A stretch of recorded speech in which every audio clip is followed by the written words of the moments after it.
एक कृष्ण। एक महात्मा कथा प्रवचन कर रहे थे। बहुत सारे लोग आते थे। उस कथा में एक लड़का कुछ दिनों से जुड़ा था और वो भी उस महात्मा की रोज कथा सुनने लड़का आता था। जवान लड़का था, युवा था।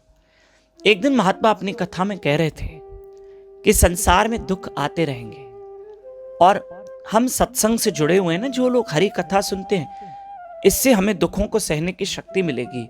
पर दुख आते हैं, पर सत्संग से हमें दुखों को सहने का बल मिलता है। उस जवान लड़के ने कहा कि महाराज, अगर हम सत्संग में आते हैं, यहां बैठकर प्रभु की महिमा कथा सुनते हैं, फिर भी दुख आते हैं। हाँ, महात्मा ने कहा दुख आते हैं, जीवन है, उतार चढ़ाव सब चलता रहता है, लेकिन फिर भी भगवान हमें दुखों को सहने की शक्ति देते हैं। भगवान हमेशा हमारी सहायता करते हैं, सपोर्ट करते हैं। पर कैसे महाराज, मुझे बताओ तो सही। अब महात्मा ने सोचा इसको मैं कैसे समझाऊं। महात्मा ने उसे कहा, बेटा, ये जो मेरा आश्रम है, इसकी पहली मंजिल पे चढ़ जाओ। मैं इसके नीचे खड़ा रहता हूं और तुम ये वाला पत्थर है ना, ये मेरे ऊपर फेंको। वो 200-250 ग्राम का पत्थर था, तो बोला ये मेरे ऊपर फेंको और मेरे सर पे लगना चाहिए।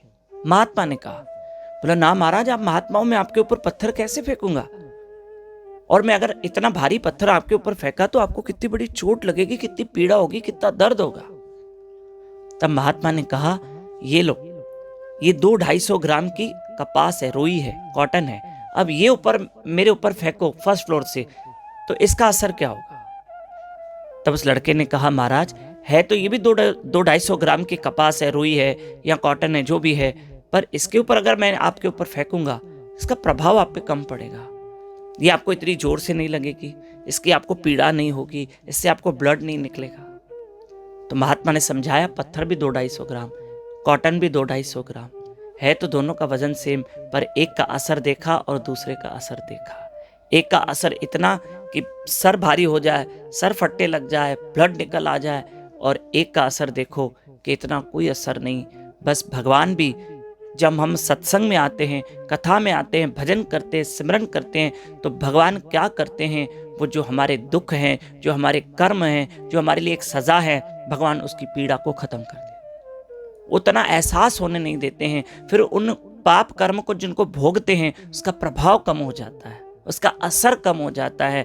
जैसे रुई फेंकने से इसका इतना असर, प्रभाव सर पे असर नहीं पड़ेगा ना, ऐसे बुरे कर्म का हमने जो जीवन में किए हैं, अब जो हो गया सो हो गया। अब हम भजन करते हैं, अब हमारा जीवन निष्पाप होना चाहिए। अब हम हरि कथा से जुड़े, हरि भजन करें, तो आने वाले जो दुख हैं, भगवान उसका प्रभाव कम कर देंगे, असर कम कर देंगे। इन दिनों माता रानी के नवरात्रे चल रहे हैं, मेरे साथ जरूर उठिए। रोज सुबह अर्ली मॉर्निंग 4:30 से 5:30 बजे उठकर मेरे साथ जप कीजिए, हरि कथा सुनिए, only on YouTube channel Damodar Das पे। और एक विशेष सूचना, हमने यूट्यूब एक चैनल, नया चैनल बनाया है, जिस चैनल का नाम है सिंधी कथा।